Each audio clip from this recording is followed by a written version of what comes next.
78 grueling laps at the Principality, featuring brand new drivers, shock incidents and surprising results. All coming up in this video. Streamline, a custom Formula 1 universe. Let's get into it.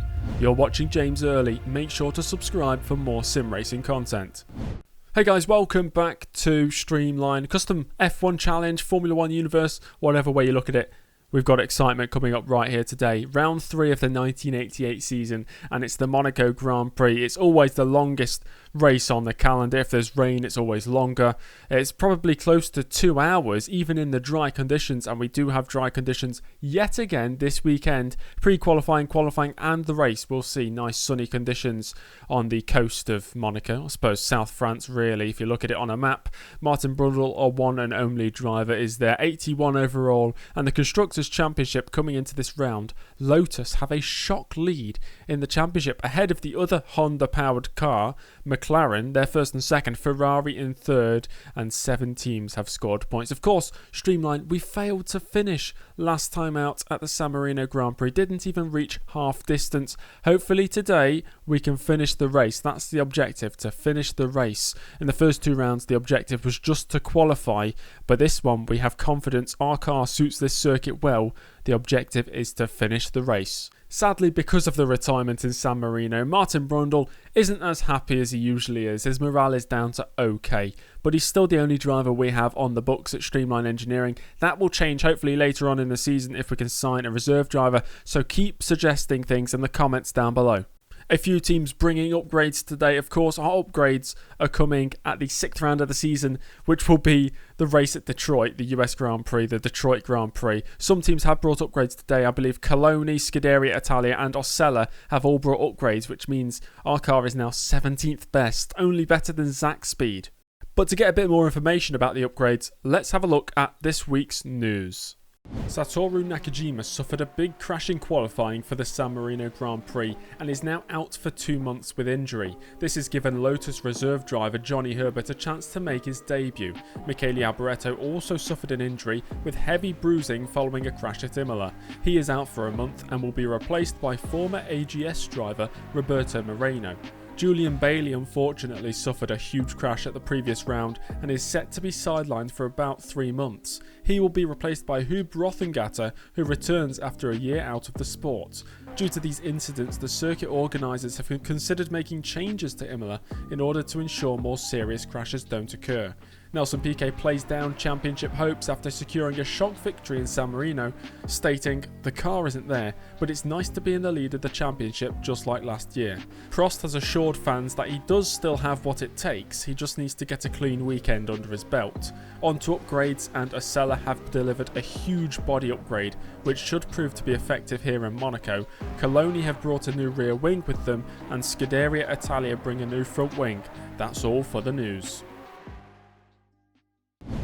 Let's take a look at our mail for today. Valtteri Cascatale, who is our chief designer, I believe, is mailing us, should I say, it's 1988, to speak about the car he's built for this season, knowing it's not that strong, but because of the limited resources he had, he couldn't do much better. He's also saying that as long as we have faith in him and with better resources for future seasons, he can develop a championship winning car. I'm not sure if I agree with that. A British Formula 3 driver, I think, Damon Hill, not really heard of him. I know his father, of course, Graham Hill, a 2-time world champion, I believe, in Formula 1. Damon Hill is looking for a drive for next season. He's currently employed as a Benetton reserve driver, but he says to keep an eye on him for maybe a future drive at Streamline. What do you guys think? Let me know down in the comments below. Martin Brundle admitting that the error that led to his retirement was his mistake in San Marino, but he also says that if the car was actually comfortable to drive, he would not have made that mistake, but he will continue to give 100% for the team.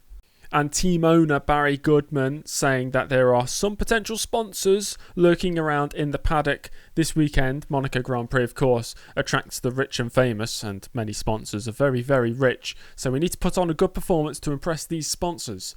And speaking of sponsors, we still have a few spaces free on the car for new sponsorship, but no company is actually interested right now in sponsoring a back of grid Formula 1 team, we still have Rexona and Toshiba for the next 6 races, and Lindt will be sponsoring throughout the whole season. Let's have a look quickly at the news columns. Bailey McIntosh from What F1 reviewing the San Marino Grand Prix.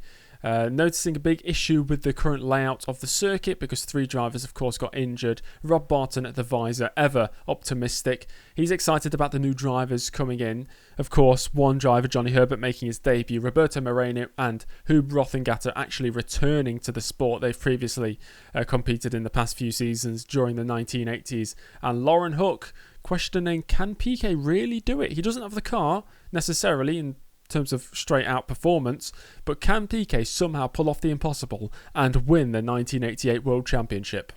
Well, let's see how the drivers got on in pre-qualifying for the Monaco Grand Prix.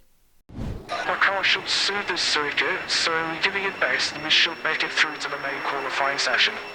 So here we are in pre-qualifying, and Alex Caffey gets the early run on the competition and goes to the top of the timing screen as Martin Brundle completes his first lap. Okay, not bad. Is everything okay with the car? The setup okay? Yeah, it's fine. I'm just trying to build up the confidence. We all know confidence is very key here as Brundle makes contact with the wall on the exit of the final corner, completing his second lap. I tapped the wall on the exit of the final corner, so check the car when I come back into the pits. That tap will not be the biggest of his worry as he's up by 4/10 through the second sector before clipping the inside wall and spinning the car round. I've had a spin. Everything seems okay. Well, pressure is on as Gabriele Tarquini goes third. Martin Brundle is shoved down to 5th place, and 5th place misses out on qualifying.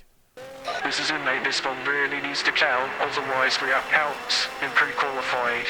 Massive pressure on Martin Brundle's shoulders here with 5 minutes left in the session, but through the first 2 sectors he is massively up by almost a whole second, and through the final corner down towards the line this should be good enough to see Martin Brundle qualify for the main qualifying of the Monaco Grand Prix, and across the line it's 1st place. Great stuff.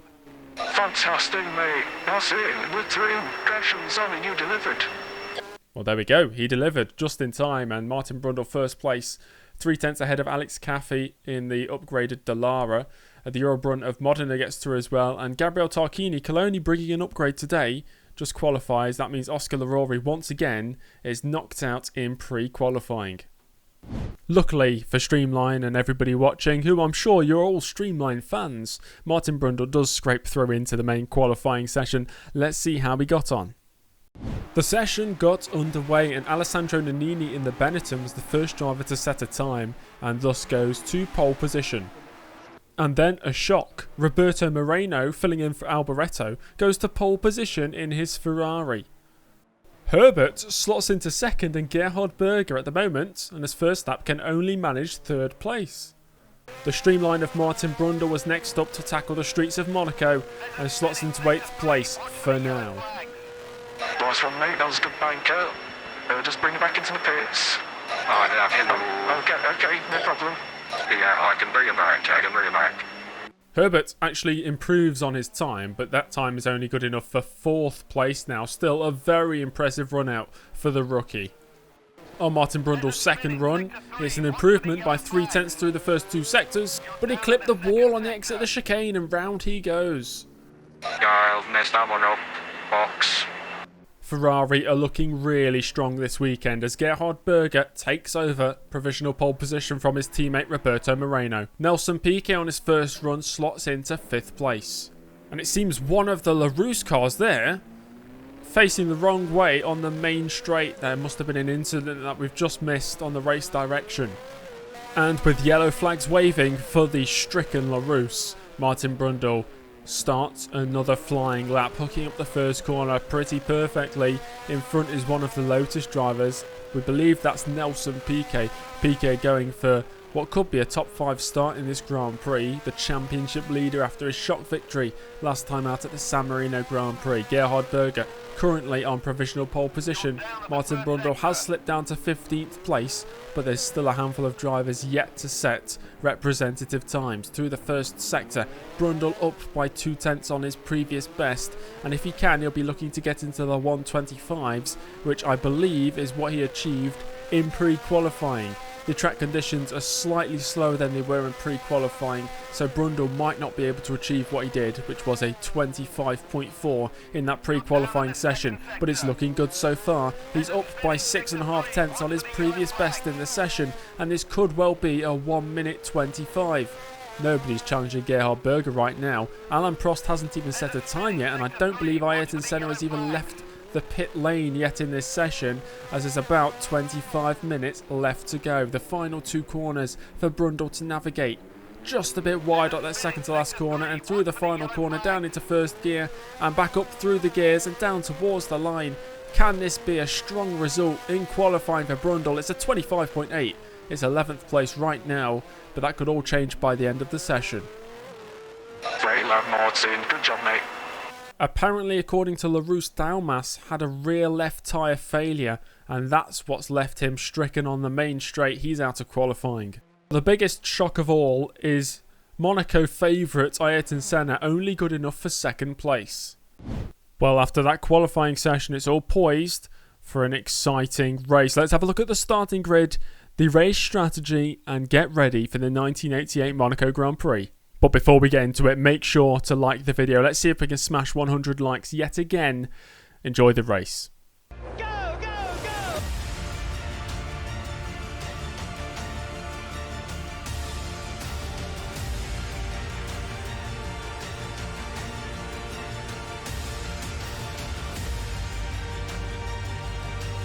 It's Senna!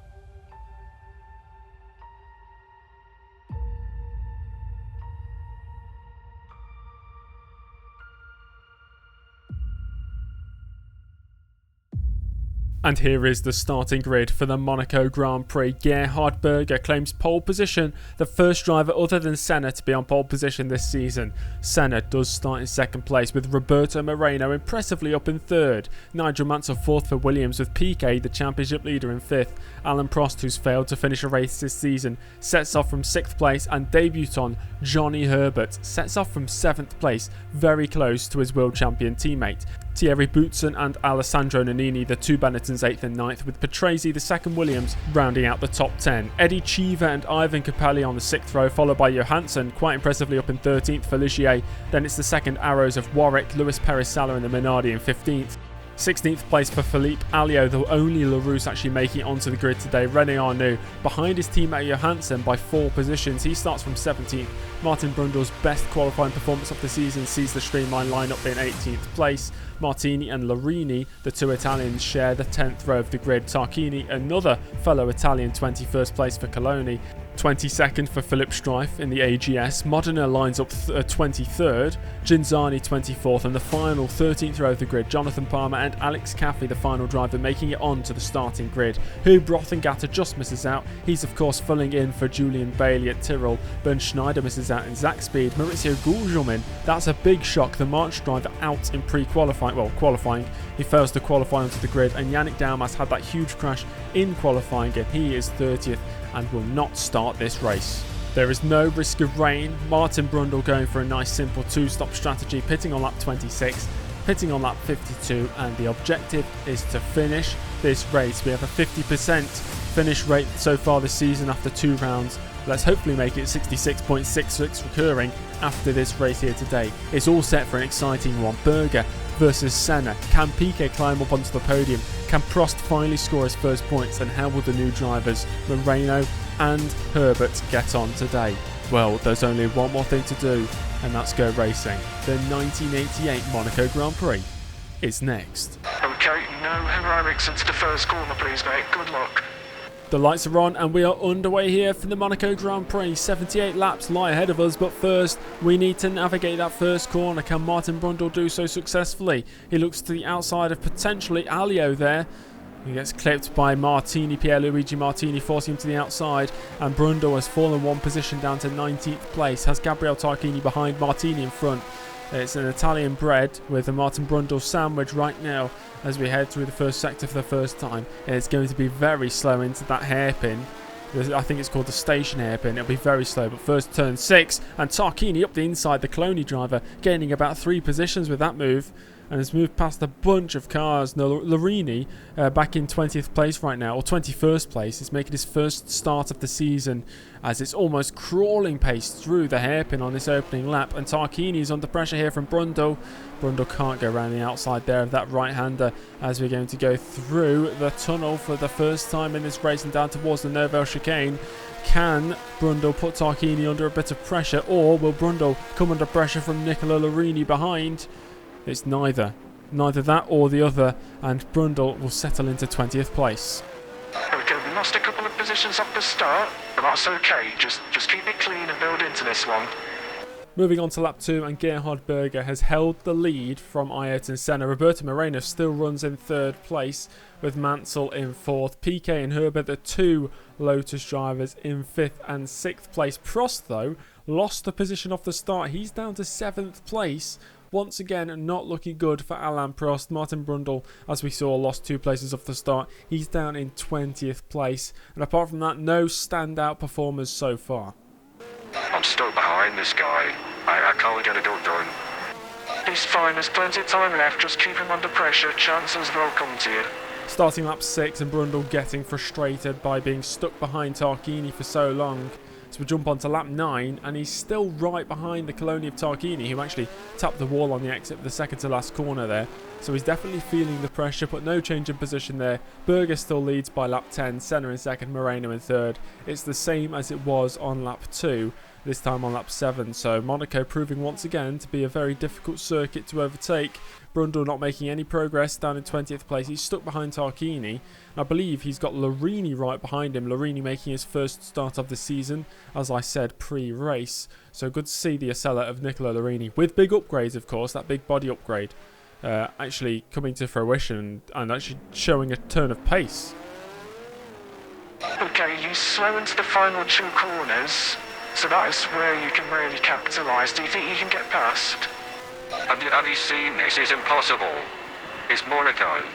Once again, Brundle showing his frustration. That's we've come to expect that. We think Tarquini is on a lower fuel load, so stick with him, and he'll be pitted before we do. So maybe split strategy between Tarquini and Brundle. Brundle could get the overcut. Okay, there's a slow car up ahead, caution. And there's one of the cars going slow. I think that might be Capelli going really slow with a gearbox issue. And Brundle tried round the outside of Tarquini into the hairpin. It didn't quite come off, but he's really putting the pressure on. He's really, really close to the rear of the Cloney. It's getting very close between them now. And on the exit of the Novo chicane, Brundle thinks about a move up the inside. Tarquini has sent it on Capelli, really taking advantage of Capelli being slow. And now Brundle can't find his way through. Capelli might leave the door open here, but he turns in on him, leaving Brundle with no space. Brundle will definitely be very frustrated with what Capelli is doing. That guy is super dangerous. He should have just stayed out of the way. I agree with Martin Brundle, as Capelli is going to pull it into the pits on the end of lap 16 and become the first retirement of the Monaco Grand Prix, which, to the surprise of all spectators, is actually quite a clean race so far. Lap 17, and here is Piquet ahead of his new teammate Johnny Herbert. You can see Prost there in 7th place as well, but championship leader Piquet on the verge of scoring a few more points, but might lose the championship lead if positions stay the same. The tyres are really worn. How many laps do we have to go? Still another about 7 laps before we pit, so just keep managing them. So it seems Tarquini is actually pulling away now from Martin Brundle.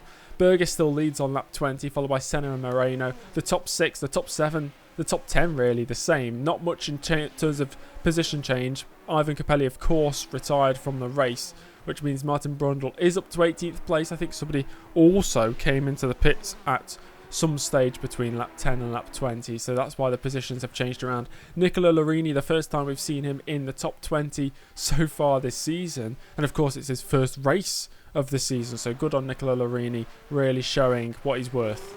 Okay, Tarquini's in the pits, so that should be 18th place now.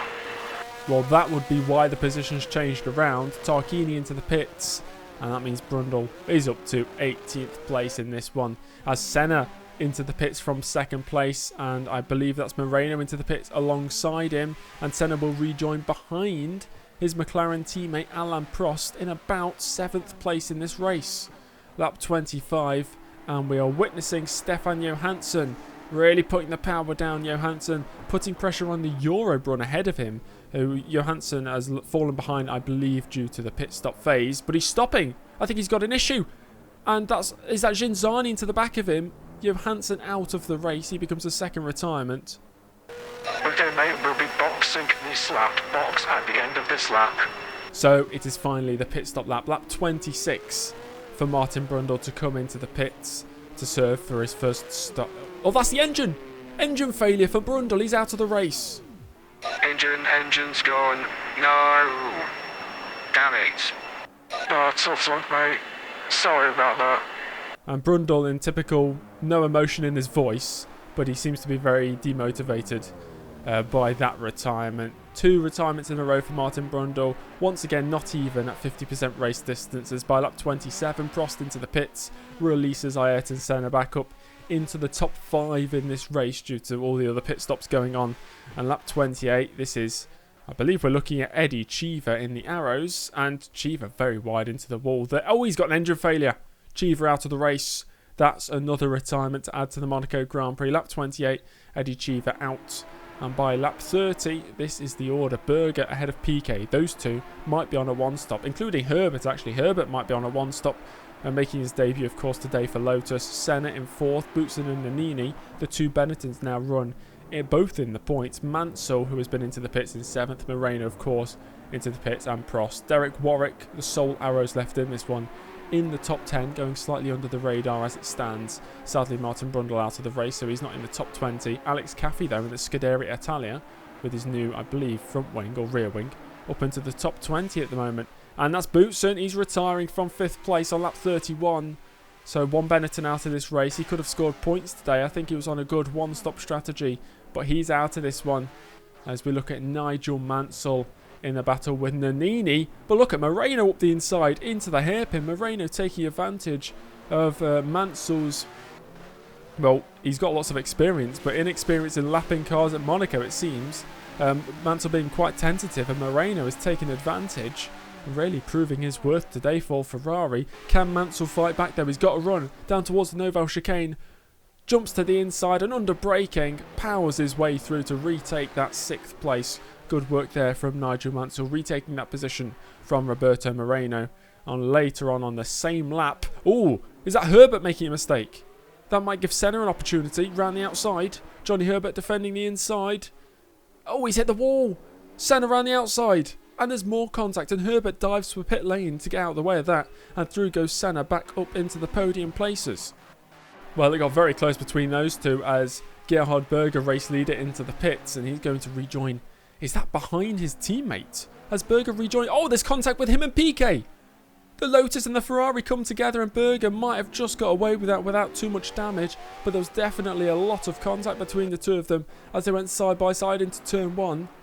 And Piquet seems to have got away with that as well, so Senna has retaken the lead. He obviously is on a 2-stop strategy.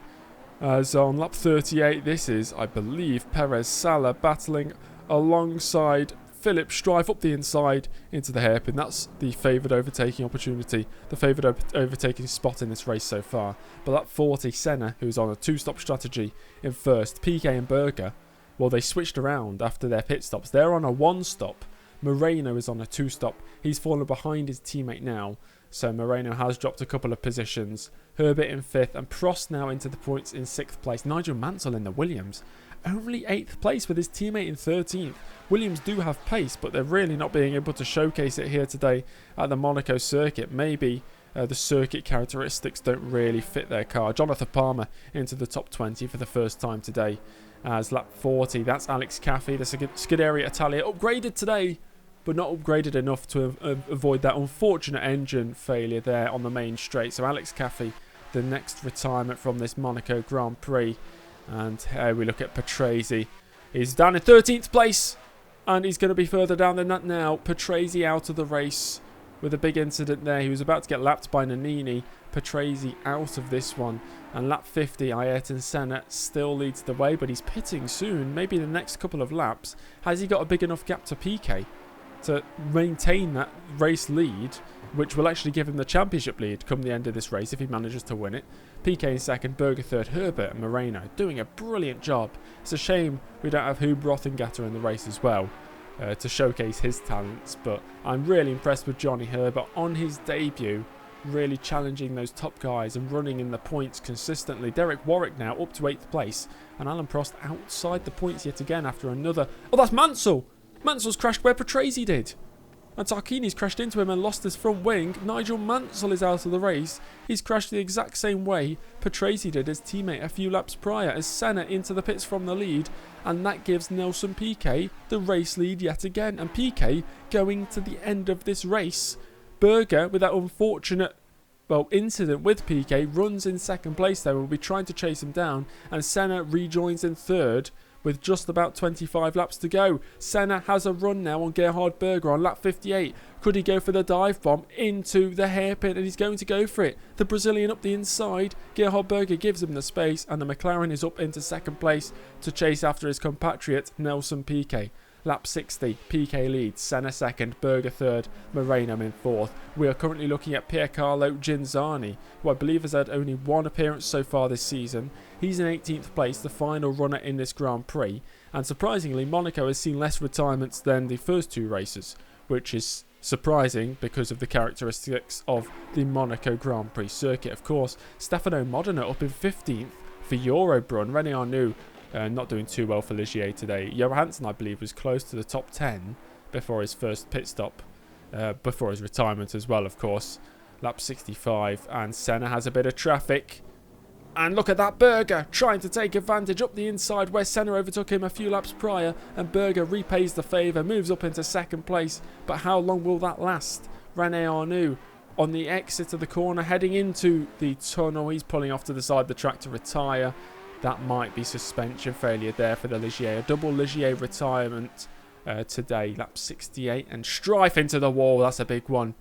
I suspect that's brake failure. Luckily, I don't think he's injured from that. He looks to be moving in the cockpit. He's fine. Strife is okay. And lap 70, Piquet still leads the way, but Berger, Senna and Moreno, surprisingly, are all closing in with just about 9 laps to go.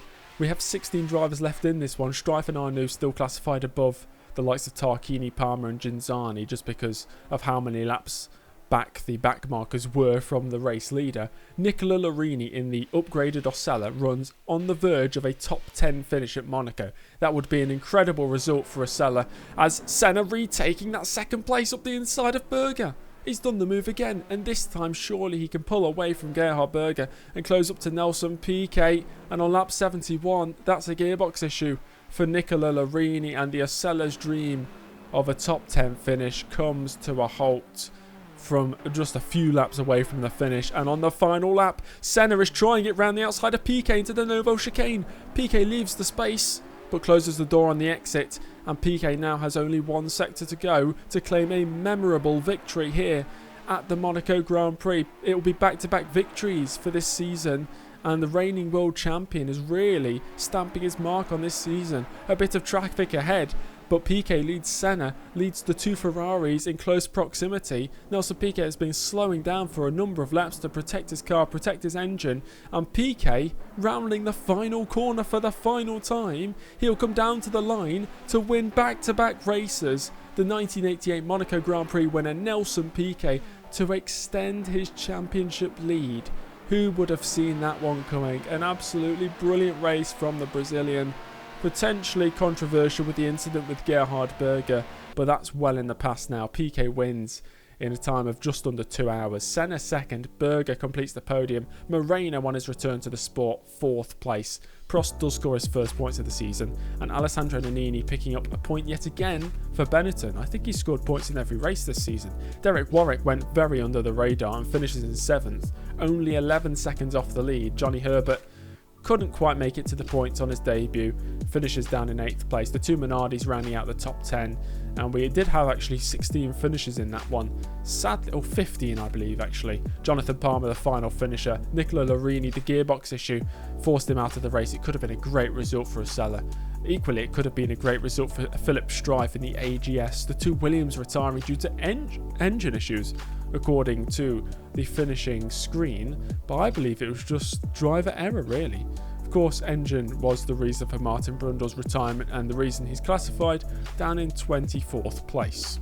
On to the Drivers' Championship, and Nelson Piquet now boasts a 5-point lead in the championship ahead of Ayrton Senna. How long will that last? He's not had the pace in any of these races. He's just driven really well, and it's come to fruition with 2 victories out of 3 races so far this season.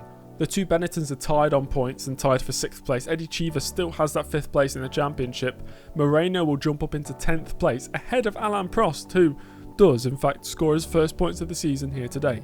Martin Brundle has slipped down to 24th in the championship. Not too great, but it's kind of what we expected going into this season. Johnny Herbert's jumped up to 16th with his 8th place finish today. He's already ahead of the Williams of Riccardo Patrese, who has not had the greatest of seasons so far. I think Patrese got a 9th place finish at the opening round of the season. Hub Rothengatter didn't even appear in the race. He only made it to qualifying, so he's classified 34th and last of the drivers who've so far taken part in this season. I'm sure we'll see more drivers taking part later on in the season. Lotus still have the lead in the Constructors' Championship, 3 points ahead of McLaren, who have been really let down by Alain Prost's form so far this season. Ferrari have done incredibly well to score 17 points. Of course, they won 2 races at the back end of last year, and they'd really want to win another couple races so far this season as well. Benetton in 4th place. Williams nowhere near the top. And Osella now last, even though they could have jumped up really high if they actually got that finish from Nicola Larini. But in the end, Larini has had 2 DNQs and 1 retirement, so not incredibly great. Anyway guys, thank you very much for watching this video. If you enjoyed, make sure to give it a like, comment down below what you thought of the race, and subscribe to the channel. And if you really want to help out, make sure to share the video with your friends who may be interested in Formula 1, old F1 gaming content, or sim racing in general. I've been James Early, thanks for watching, and I'll see you all in the next one. Goodbye.